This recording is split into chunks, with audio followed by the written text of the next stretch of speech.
우리의 교전 당사자로서 주적입니까? 아닙니까? 우리의 적이다. 이렇게 주적이다. 이렇게 말하죠. 주적이냐, 주적이 아니냐, 이렇게 생각합니다. 교전하는데, 우리가 교전하는데 제일 당사자가 중국군입니까? 북한군입니까? 북한군 아닙니까? 그렇게 주적이죠. 북한 주적이라는 말에는 동의하죠? 우리의 가장 큰 적인 맞습니다. 제가 법률적으로 우리가 국제법적으로 교전 당사자예요. 교전 당사자이기 때문에 북한은 교전 당사자에서 그 여러 북한과 북한 동맹국의 사업이 우리의 가장 중심된 적 아닙니까? 그 주적인 거예요. 예, 중심된 적 맞습니다. 예. 주적이죠. 저는 주적이라는 표현을 꼭 쓰고 싶지는 않은데, 하여튼 뭐 왜 못 씁니까? 중심된 적. 왜 중심된 적하고 주적하고 차이가 뭐예요? 뭐 그냥 주적이라고 하겠습니다. 네. 예, 주적이라고.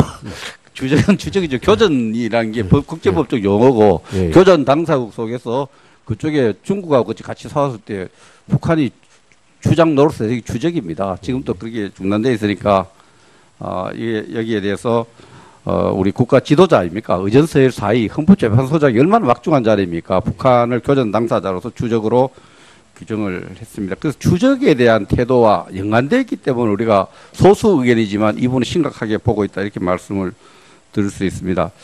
그렇다면은 우리 사회의 정치적 역량을 성장에 만드는 자원을 재차강제도 부족함이 없다. 통진당.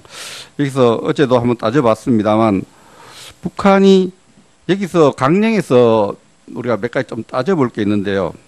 그저께도 확인했습니다만은 일하는 사람이 주인이 되는 자주적 민주정부를 구성하는 것이 통진당의 강령에 나와 있습니다. 알죠? 알고 있습니다. 이 강령하고 북한 헌법에 보면요. 8조에 보면 이렇게 나와 있어요. 근로인민대중이 모든 것의 주인이 되고 있다. 근로인민대중이 우리말로 풀면 일하는 사람으로 이렇게 분명히 해석이 가능한 거죠. 뭐 가능할 것 같습니다. 예. 같다고 해서 우리가 뭐 꼭 그건 아니지만은 이 문제에 대해서 굉장히 심각한 문제가 있다는 겁니다. 강령이 갖고 있는 함축된 의미가 상당히 우리가 주적으로 삼고 있는 북한의 주장과 유사한 내용이 많이 담겨져 있습니다. 상당 부분이 많이 담겨져 있어요. 그래서 강령을 그냥 사전적으로 해석해서는 안 되고 교전 상황에 있는 분단 상황에 있는 북한의 정체성하고 같이 해석해야 되기 때문에 위험하다는 겁니다. 위험한 인식이 담겨져 있다는 겁니다. 굉장히 심각합니다. 우리 후보자님은 국가보안법의 존치에 대해서 필요하다고 이야기했지 않습니까? 네, 그렇습니다. 그런데 정강정책에 보면은 보안법을 어떻게 말합니까? 통진당의 강령에. 통진당 하면 국가보안법을 폐지하는 걸 규정을 성격 규정을 어떻게 하고 있습니까? 네? 성격 규정을 반민주악법이라고 전제하고 있습니다. 그러니까 저거 짧거든요. 후보자님이 존치를 인정하고 있는 보안법을 반민주악법이라는 이 강령에 대해서 괜찮다. 이 태도는 굉장히 심각한 소수의견이라고 보는 겁니다. 다시 계속 이어서 하겠습니다. 보호중심 문제가. 예, 백승주 의원님 수고하셨습니다. 다음은 우리 김성수 의원님 순서이나 차례를 바꿔서 이채익 의원님 질의해 주시기 바랍니다. 예, 위원님 바른 기회를 주셔서 감사드립니다. 예, 배용주 저인께 제가 질문을 드리겠습니다. 제가 지금 시간이 짧기 때문에 짧게 좀 답변해 주시길 바랍니다. 오늘 여러 가지 말씀을 했습니다만 오늘 이 자리가 너무 중요하고 역사적인 또 자리고 또 이 부분은 영원히 또 속기록에 역사적으로 남겨야 한다고 생각합니다. 그 당시에 그 고문당한 부분, 본인이 정말 그 고문당한 부분, 제가 뭐 개인적으로는 들었습니다만 오늘 역사에 남긴다는 뜻에서 그 당시에 고문당한 부분을 잠깐 한번 발언해 주시기 바랍니다. 폭행이죠, 폭행. 고문이 아니라. 네, 폭행. 전 밤에 잠잘 때 아까처럼도 이야기를 했지만은 취침 시간 이후에 이제 불러내가지고 그 육하원칙에서 그것을 버시기를 쓰라고 해요. 그러면 그것을 쓰는 도중에 무릎을 꿇쳐놓고 구라발로 그냥 막 사지를 막 밟아불고 어쩌고 그러면은 그때 제일 괴로웠죠. 그런 것이. 그런 기간이 한 며칠 정도 계속됐습니까? 그런 시간이 한 며칠에 멀다 하고 그렇게 뭐실 다 받고 난 뒤에. 그때 고문 당했을 그 위치가 상무대였습니까? 어디였습니까? 그러죠. 상무대죠. 상무대에서. 그리고 고문 기간이 한 어느 정도 됐습니까? 그거 잘 모르겠어요. 오래되어서. 그렇고. 네. 그러면 사형 선고를 네. 그 교도소 생활하고 한 얼마 만에 사형 선고를 받았습니까? 사형 선고를 그때 10월 달인가 몇 월 달에 받아가지고 거기서 사형을 받으니까 네. 교도소로 이감이 되대요. 네. 이감이 된 뒤로는 일반 독방 네. 거기에 수갑을 차잖아요. 네. 보편적으로.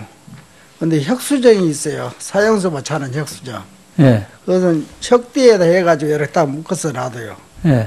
그러면 밥도 이런 식으로 먹어야 되고 몸을 씻을 수도 없고 그거야 이런 말할 수 없죠. 자, 그러니까 알겠습니다. 그러면은 제가 만났을 때 우리 정인께서는 참으로 법업소도 살 그 양민이었었는데 그 사형 선고를 받고 죽음이 바로 눈앞에 보이는데 그럴 때 심정이 어땠습니까? 내가 인생을 마감한다. 그런데 억울한 얘기를 여러 번 얘기를 했을 거 아닙니까? 나는 억울하다. 누구한테 억울하다는 이야기도 못하고 하자 그러니까 저는 그러지요. 영이 있는갑다. 예? 영. 응? 예. 그러니까 사람의 수명, 명. 명 말고 영적인 꿈이 이상하게 그렇게 막 뭐를 가르치더라고요. 예. 그래가지고 그 뒤로 무기로 감형된 뒤에 예. 얼마만큼 있다가 12월 달인가 몇 월 달 무기로 감형을 받은 뒤에 이감 조치가 돼서 예. 예, 됐습니다. 지금 시간이 자고 가세요. 예. 그래서 예. 지금 정인께서는 그 지금까지 당시에 군 법무관인 김희수 헌재 소장 지명자를 보지도 못했고 얘기도 뭐 저 개인적으로는 밤마다 헌병들한테 구타당하고 맞고 법률적 조력을 받지를 못했다 하는 얘기를 하고 있습니다. 하고 있고 오늘도 막 그런 얘기를 했습니다만은 김희수 후보자는 사과를 어제 또 오늘 또 하고 있습니다. 사과를 진정성 있는 사과로 받아들이고 있습니까? 네. 자, 그러면은 김희수 후보자에게 제가 질문을 합니다. 사실 이게 참 시간이 너무 짧아서 제대로 못한데 저는 배용주 정인이 원체 정말 양민이기 때문에 이런 말을 할 수 있지만은 그 사모님이 저희한테 한 얘기, 가족들이 하는 얘기를 들어보면은 이거는 진정한 사과가 아닙니다. 다시 한번 정말, 예? 실제로 믿지 않고 있어요. 그 자식들은 밤으로 밤새 잠을 못 자고 있습니다. 정말 정중하게, 예? 그럴 때 내가 정말 부족했다. 군 법무관으로서 적절치 못했다. 정말 어렵고 힘든 사람들의 그 얘기도 좀 들어줬을 거로 그런 얘기 한번 해보세요. 정말 아까 얼굴을 뵀더니 저도 전혀 그때 얼굴을 잘 기억을 못할 정도로 그런데 저렇게 선하신 분이다. 위원님 말씀대로 정말 저도 깜짝 놀랐습니다. 사실 제가 그때 24살 젊은 나이인데 저보다 훨씬 좀 연세가 많아가지고 지금 70세를 훨씬 넘으신 것 같더라고요. 그래서 이 세월이 이렇게 갔구나. 진즉 가서 찾아뵙고 인사를 사죄를 드려야 될 텐데 정말 죄송하게 생각합니다.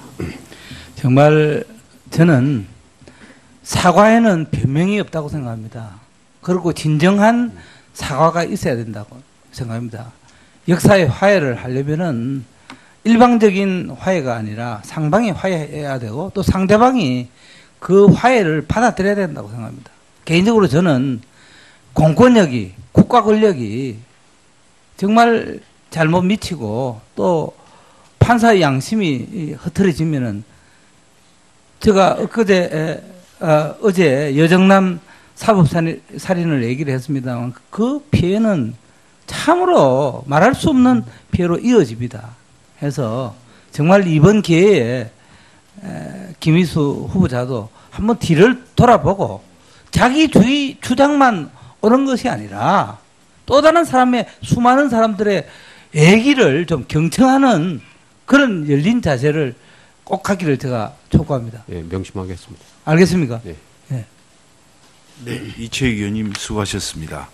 우리 국회에서 일이긴 합니다만은 이 순간이 역사적인 그런 순간으로 생각이 되어서 특별히 이채익 의원님 질의에 대해서는 2분간 시간을 더 드렸습니다. 예. 네.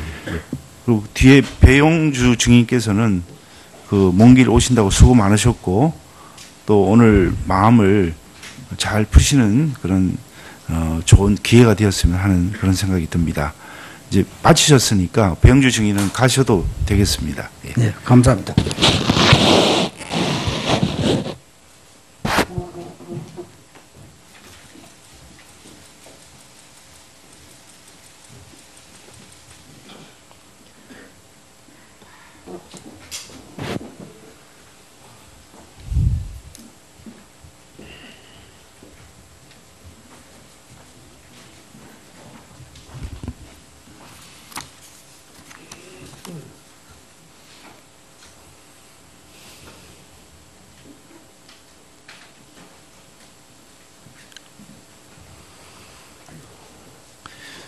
예, 다음은 김성수 의원님 질의해 주시기 바랍니다.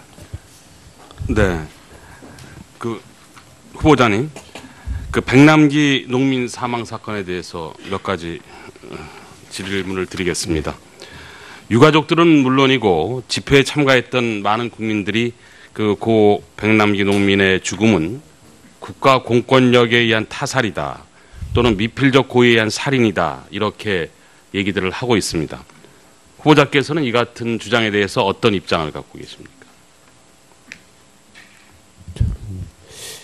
비필적 고의에 의한 살인 그거까지는 아닌 것 같고요. 이게 뭔가 저는 지난번 직사 살포 행위도 위헌이라는 의견을 밝혔었는데 반대 네. 소수 의견에서 그때 분명하게 그런 선언을 헌재가 해줬더라면은 이런 일이 반복이 안 됐을 것이다. 저는 그 점에서 참 아쉬운 생각이 들고 다른 재판관님들한테도 제 의견을 말했습니다. 그때 아직 반복 가능성이 없다더니 또 발생하지 않았느냐. 그래서 그런 문제에 대해서는 좀 더 적극적으로 그냥 권리보호에 이의 없다고 각하할 것이 아니라 본안에 나가서 명백하게 좀 판단해 줘야 된다. 저는 그 부분은 그런 공권력 남용 행위에 대해서는 그런 생각을 좀 가지고 있습니다. 네, 그때 물대포 발사 행위에 대해서 위헌 확인 결정하실 때요. 물대포 같은 것은 경찰청 훈련 같은 내부 지침이 아니라 법률 자체에 규정해야 한다 이런 의견을 내셨죠. 네, 첫 번째 근거로 그걸 삼았습니다. 네, 근데 국가인권위원회도 2008년, 2012년에 똑같은 의견을 냈었거든요. 그런 권고안을 냈었거든요. 그때 그러면 이런 위헌 판단을 내리실 때 이 국가인권위원회의 의견을 인용하신 겁니까? 저희들도 그 의견이 공고 의견이 있었던 것은 알고 있었습니다. 당시 결정할 당시에. 네. 이 물대포 말고 차벽을 지금 경찰이 시위 현장에서 많이 설치를 하고 있는데 이 차벽이 시위대를 상당히 자극하고 흥분 상태로 빠져서 과격 시위를 유도한다 이런 지적들이 있습니다. 네. 그런데 경찰 입장은 차벽은 질서 유지선의 일종이다 이렇게 지금 얘기를 하고 있거든요. 그래서 법학자들 사이에서는 이게 단순한 표시가 아니라 물리적으로 시민들을 격리시키기 때문에 질서 유지선으로 보는 건 좀 무리가 있다 이런 견해들도 있는데 이 차벽 설치에 대해서는 후보자는 어떤 견해를 갖고 계십니까? 차벽 설치 부분은 이미 헌재가 그 위헌 결정을 한 바 있습니다. 근데 그 헌재 위헌 결정이 어디에 어떻게 적용이 되느냐에 관해서 사실 그 헌재 결정을 잘 분석을 해볼 필요가 있는데 차벽 설치 자체를 완전히 위헌이라고 한 건 아닙니다. 네. 차벽을 설치하더라도 사람들이 통행할 수 있는 길들을 좀 터주고 아마 그 결정이 제가 읽어보니까 그렇더라고요. 그래서 차벽 자체가 뭐 전적으로 위헌이다 이런 의견은 아닌 것 같습니다. 네. 그러니까 하나만 더 여쭤보겠습니다. 지금 뭐 차벽 설치에 대해서 위헌 결정 내렸는데 네. 그 부분에 대해서 지금 경찰에서 확실하게 이행을 하고 있는지 그 부분은 지금 확인을 더 해봐야 되겠다고 말씀을 하시는 거죠. 그 실제로 어떻게 하고 있는지는 그 구체적인 상황에 따라서 그 차벽 설치가 위헌인지 아닌지 아마 가려보는 그런 것이 될 것 같습니다. 예. 항상 뭐 이 대법원과 헌법재판소 간의 그 힘겨루기라 그럴까 역할과 관련해서는 뭐 논란이 있는 건 뭐 잘 알고 계실 거고요. 예. 이 부분이 결국은 소송을 장기화하고 또 비용과 시간을 낭비하고 또 그래서 결국은 소송 당사자들에게 고스란히 피해가 돌아간다는 그런 비판이 끊임없이 제기가 되고 있습니다. 이 대법원과 헌법재판소 간의 역할 조정 문제에 대해서 좀 어떤 견해를 갖고 계십니까? 사실은 그 대법원과 헌법재판소 간에 엄청난 갈등이 있고 엄청난 문제가 많은 걸로 보통은 생각하지만은 실제로는 아주 몇 가지 사건에서 이게 나타나고 있다고 저는 생각합니다. 그래서 주로 조세 사건이나 뭐 이런 사건에서 나타나는데 결국은 대법원이나 헌재는 다 최고의 그 국가 사법기관인데 이 사법기관들이 국민들을 위해서 어떤 방식으로 하는 것이 좋은 것인가 국민을 위한 어떻게 보면 충성 경쟁 같은 그런 것을 해야지 자기 힘자랑을 하는 그런 것은 아니다. 그래서 이 문제가 아주 염려하듯이 굉장히 많은 갈등이 있는 건 아닙니다. 예, 그러나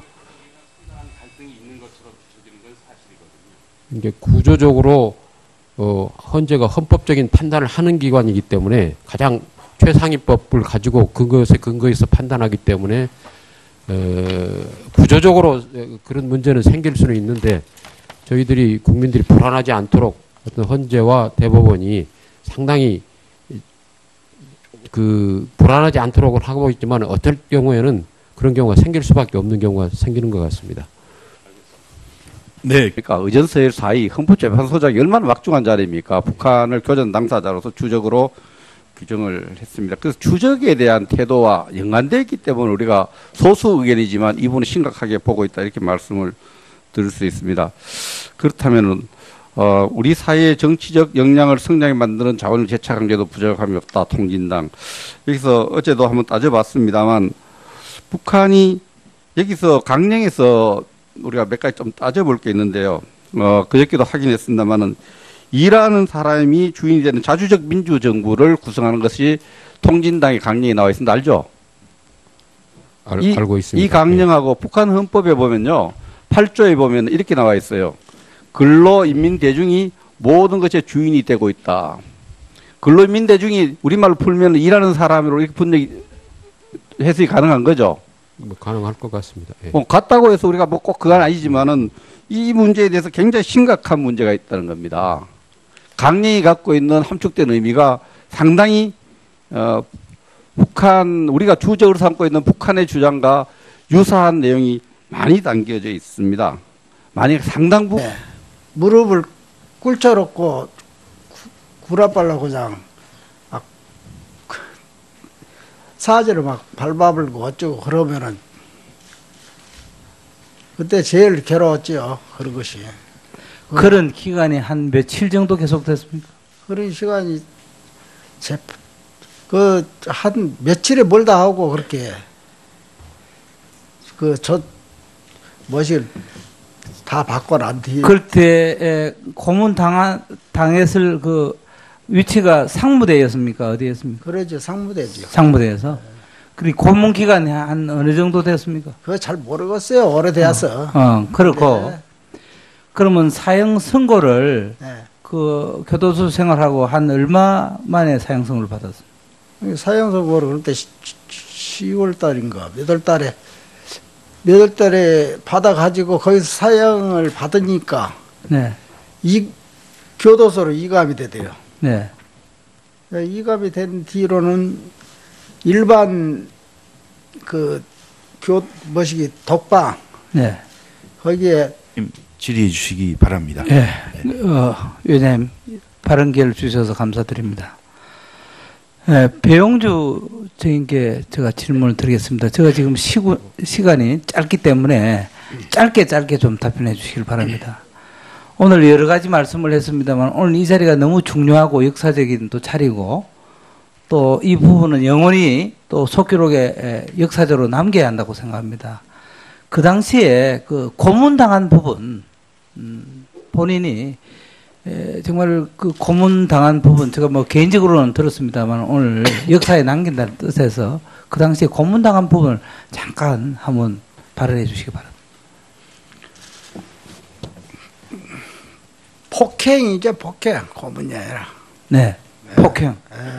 전 밤에 잠잘 때 아까처럼도 이야기를 했지만은 취침 시간 이후에 이제 불러내가지고 그 육하원칙에서 그것을 버시기를 쓰라고 해요.